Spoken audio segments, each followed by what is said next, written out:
في يوم من الأيام صحيت من النوم، لقيت في أوضتي حاجة غريبة جدا. زرعة كل ما اسقيها تكبر في ساعتها، كل ما اسقيها عمالة تكبر.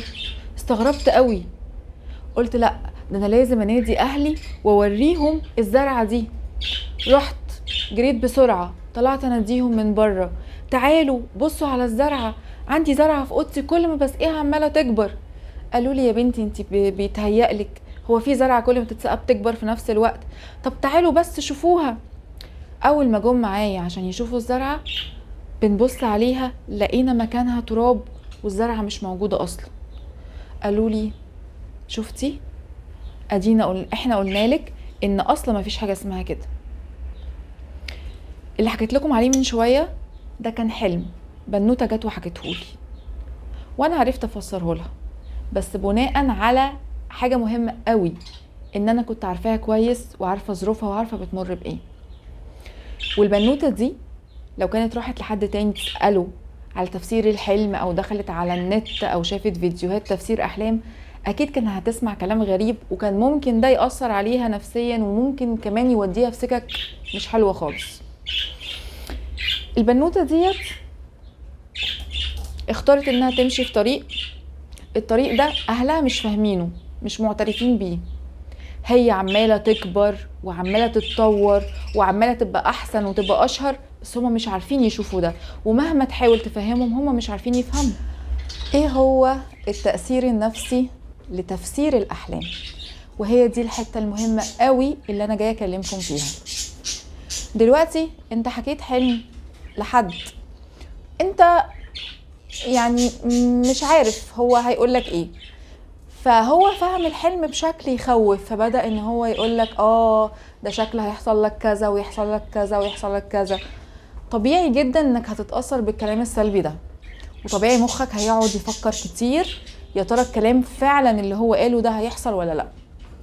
وبالتالي فانت لما هتتأثر بالكلام السلبي، انت طاقتك هتقل ونفسيتك هتبقى تعبانة، وهتدخل في حالة من الخوف والقلق والتوتر، وده اصلا هيأثر على نشاطك وهيأثر على الحاجات اللي انت بتعملها اثناء يومك، وبالتالي فعلا هتلاقي نفسك مش مركز، وهتلاقي فعلا احداث مش كويسة بتحصل نتيجة لعدم تركيزك ده.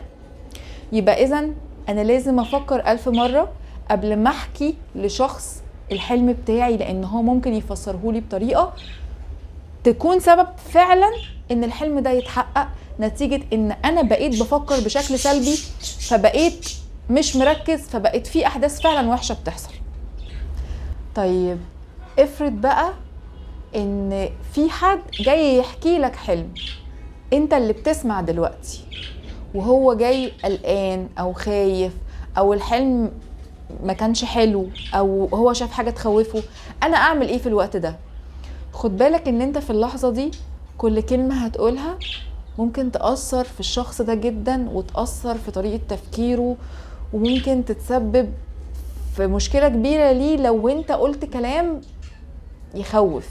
فانت في اللحظة دي يا اما تقول كلام ايجابي على قد ما تقدر وترفع من معنوياته، يا اما الافضل انك تقوله انا مش عارف، وان دي حاجة انا ما اقدرش ان انا افيدك فيها.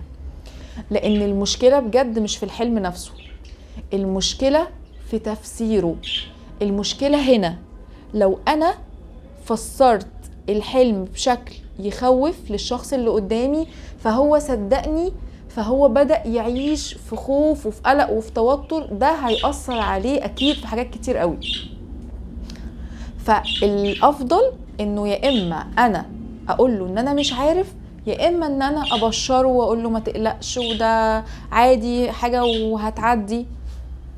مهم قوي ان انا اشيل مسؤولية ده، مسؤولية الكلمة مهمة. وفي النهاية عيش الواقع مش الاحلام، وخليك دايما باصص قدام.